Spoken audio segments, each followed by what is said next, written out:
Assalamu alaikum everyone and a very warm welcome to Learn Correct English. I hope that you people might have learned the idioms, those 5 idioms which I have shared with you people yesterday.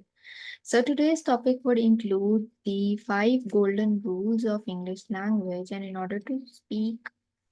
order to write proficiently in English language, we need to grasp these for accurate English language speaking and writing. So let us move towards the very first rule without wasting our time. So the very first rule, as I have already told you in a video the day before yesterday, so it is the usage of the first form of the verb after the helping verbs. So we all know you might have learned from that video that what are the helping verbs. You see, helping verbs are has, have, might, may, could, can, should. All those helping verbs that I have already provided you in the previous video, you might not have learned that, I know, but for having a strong grip and strong grasp of our English language, you have to see that previous video. So in this first rule, uh, we have to use the first form of the verb after helping verbs. So we can have an example in order to better understand this concept. I may go to Karachi tomorrow. So here, may is the helping verb and go is the first form of the verb. So here, this rule is perfectly applied. So let us now see the second example. And I may went to Karachi tomorrow. So I hope that in your mind there comes a voice that here may is a helping verb, and we have put the second form of the verb that is went. So this would make the grammatically this sentence wrong. So whenever you would speak, I may went to Karachi tomorrow, it would be wrong and it would give a poor concept to the listener that you do not know the basic of speaking an English language concept. So for this, you have to always use the first form of the verb that is go. And we can have another example here. Like for example, I have just said we can have another example. So here you have seen that I have put can, that is the helping verb. I have used have here, not had. That is the past form of the have. So we would always use the first form of the verb whenever we are dealing, whenever we are selecting or incorporating helping verbs in our speech. So this is the first rule. Now let us move towards the second golden rule, that is, if principal clause is in the past tense, then any form of the past tense in the subordinate clause. So what do we mean by this golden rule? We mean by this golden rule that whenever we have a principal clause, for example, the main clause. What is the main clause? The main clause is any clause that has a doer and that has a verb. So if we see here that he is the subject and said is in the past form of the verb,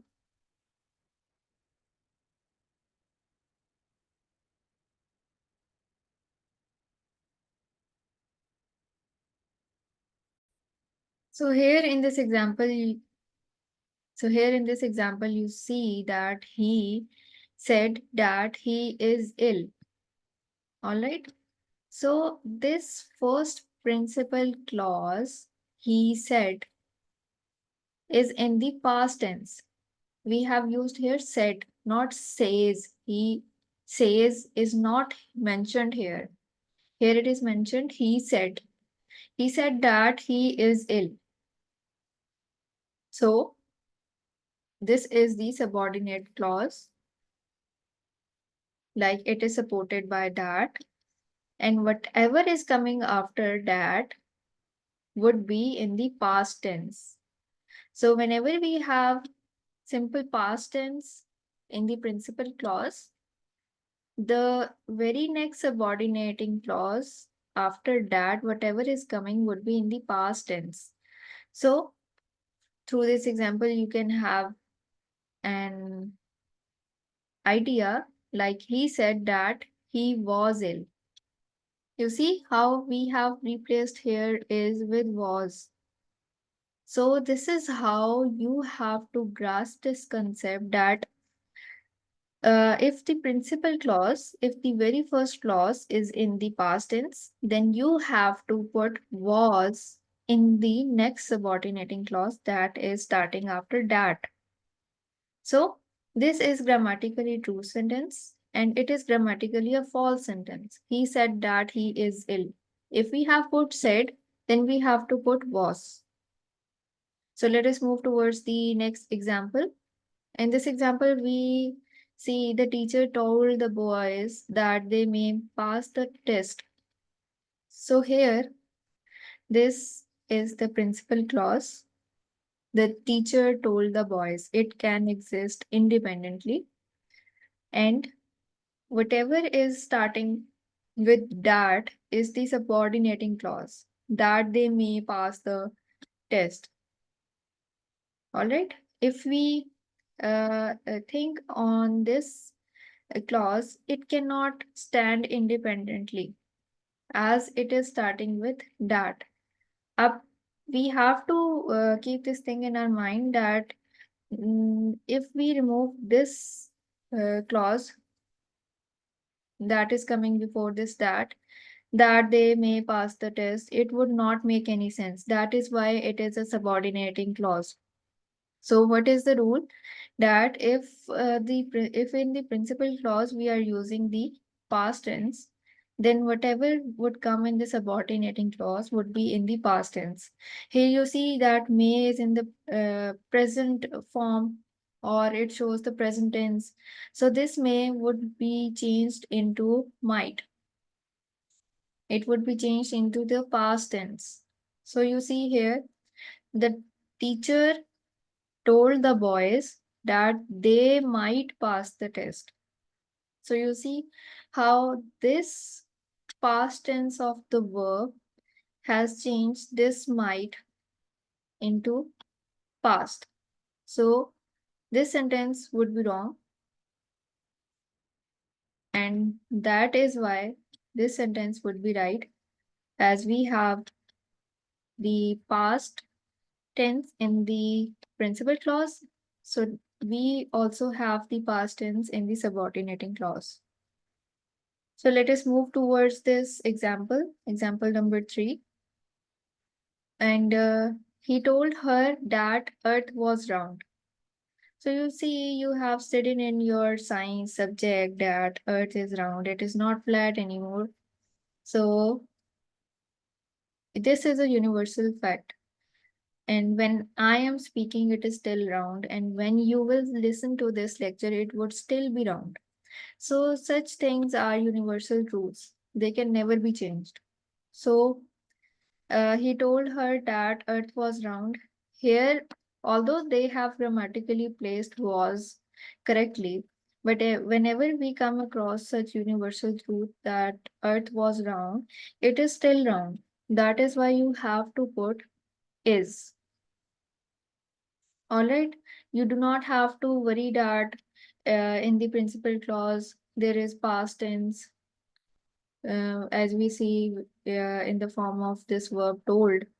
But whenever you encounter any universal truth in the subordinating clause, you have to place that tense in the present form.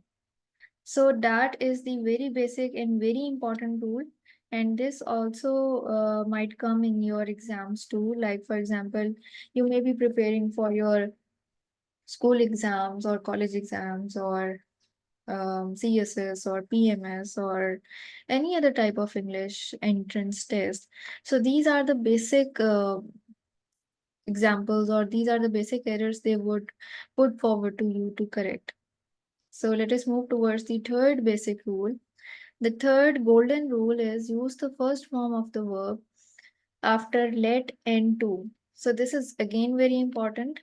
And whenever you go to any entrance test, they would give you such a sentence in which you have to correct this error. So let her went there. You see, we have placed let and we have used past tense here. We have used past form of the verb, second form of the verb.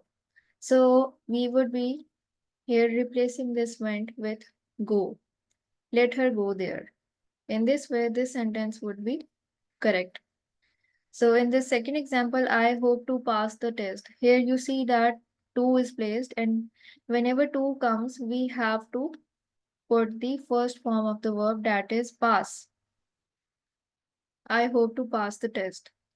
So this is the very basic and very significant rule which you have to learn in order to enhance your English language, in order to crop all the errors out. So let us move towards the fourth rule, that is never use had with the third form of the verb in a single sentence. Whenever you would be having any single sentence, like for example, we have here, it is a simple sentence, and you see here that we have placed had with the third form of the verb.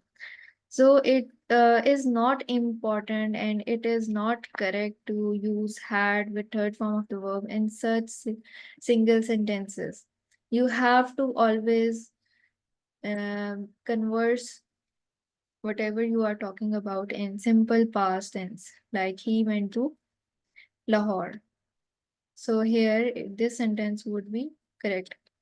You have to always use simple past in the single sentences.